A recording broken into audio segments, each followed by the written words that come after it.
वृद्धि पर चाषी दाबी गो खाद्यर अहेतुक मूल्य वृद्धि फल दुग्ध चाषी माने घोर आर्थिक संकट में गति करुछंती। तेणु कटक जिला निश्चित कोइली ब्लॉक दुग्ध चाषी सरकार पाखरे क्षीरर सहायक मूल्य दाबी रखिछंती। सरकार चाषी मानक पई विभिन्न जनकल्याण योजना सबु करुथिबा बेले गोपालन रे नियोजित चाषी मानक पई सेभଳି किछि आखि दृश्य योजना करि नाहंती। किछि दिन तळे क्षीर लिटर पिछा 2 टंका वृद्धि कराजिबो बोली सरकार पक्षरु घोषणा करा जायथिला, किंतु ताहा ए पर्यंत कार्यकारी होइनी। आगामी दिन में दाबी नहीं राजरास्ता कोल्हाइबे बोली चेतावनी दैछंती चाषी।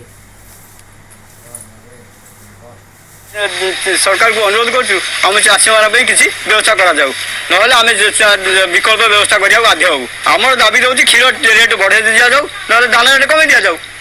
तेणु गोटा कथा हूँ आम कलेक्टर जनईचु ए विषय जदि कलेक्टर कौन पदक्षेप न ने आम राजरास्ता को ओह्लैबू आ क्षीर ठार दाना दाम हूँ अधिका बहुत गुड़ा कष्ट लगुच कथा कहू दाना रेट आसिक 30 टका छुड़ क्षीर रेट 23 टका कि चाषी मैंने कौ भाई माने चाषी मैंने बचे केमती सरकार को भी अनुरोध करुच्ची कि गो चाषी खासकर गो चाषी कि सहयोग करूँ 15 मासे भितर जदि चाषी को किसी सहयोग न मिले आम बाध्य हो जिलापाल मुख्यमंत्री ऑफिस रे घेराव कर।